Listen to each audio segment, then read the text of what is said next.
ఎండల్లో చెమటోడ్చి చేసిన పనికి కూలీ డబ్బులు ఇవ్వకుండా కూటమి సర్కార్ నిరుపేదలను వేధిస్తోంది.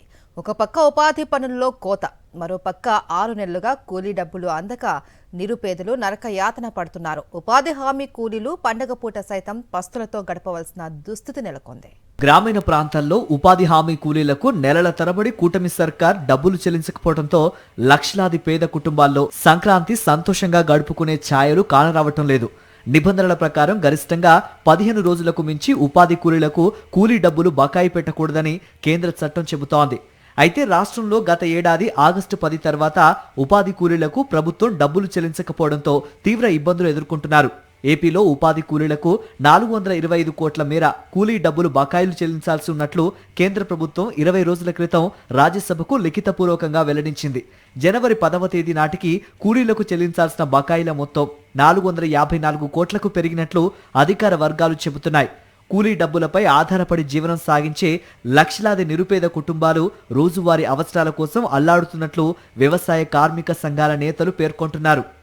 దేశవ్యాప్తంగా ఉపాధి హామీ కూలీలకు వేతన బకాయిలు ఆంధ్రప్రదేశ్లోనే అత్యధికంగా ఉన్నట్లు కేంద్ర గ్రామీణాభివృద్ధి శాఖ గణాంకాలు వెల్లడిస్తున్నాయి. ఇటీవల పార్లమెంటుకు ఇచ్చిన సమాచారం ప్రకారం దేశవ్యాప్తంగా ఉపాధి కూలీలకు 1766 కోట్ల రూపాయల వేతన బకాయిలుండగా అందులో 4వ వంతు ఏపీలోనే ఉన్నాయి. మరోవైపు గత ప్రభుత్వంతో పోలిస్తే చంద్రబాబు సర్కార్ వచ్చాక ఉపాధి హామీ పథకం ద్వారా కూలీలకు పనుల కల్పన కూడా భారీగా తగ్గిపోయింది. వైఎస్ జగన్ ముఖ్యమంత్రిగా ఉన్నప్పుడు 2023 ఏప్రిల్ డిసెంబర్ మధ్య 21.75 కోట్ల పని దినాలు కల్పించి గ్రామీణ పేదలను ఆదుకోగా చంద్రబాబు సర్కార్ 2025 ఏప్రిల్ డిసెంబర్ మధ్య కేవలం 16.29 కోట్ల పని దినాలు మాత్రమే కల్పించింది. గత ప్రభుత్వంతో పోలిస్తే దాదాపు 5.5 కోట్ల మేర పని దినాల కల్పన తగ్గిపోయింది.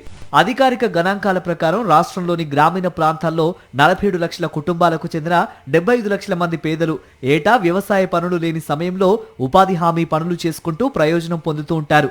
2023 ఏప్రిల్ నుంచి 2024 మార్చి వరకు రాష్ట్రంలో 75.43 లక్షల మంది కూలీలు 25.30 కోట్ల పని దినాల ద్వారా 6,277 కోట్ల మేర లబ్ధి పొందారు. అదే 2025 ఏప్రిల్ నుంచి 2026 జనవరి 10 వరకు కేవలం 41 లక్షల కుటుంబాలకు సంబంధించి 65 లక్షల మంది ఉపాధి కూలీలకు 4,400 కోట్లు మాత్రమే ప్రయోజనం చేకూరింది.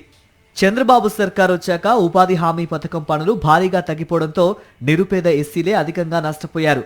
2023-24లో గత ప్రభుత్వం కల్పించిన మొత్తం 25.3 కోట్ల పని దినాల్లో 22.41% మేర పని దినాలు ఎస్సీలకే దక్కాయి. ప్రస్తుతం చంద్రబాబు ప్రభుత్వం 2025-26లో కల్పించిన 16 కోట్ల పని దినాల్లో ఎస్సీలు కేవలం 20.6% పని దినాలు మాత్రమే పొందగలిగారు.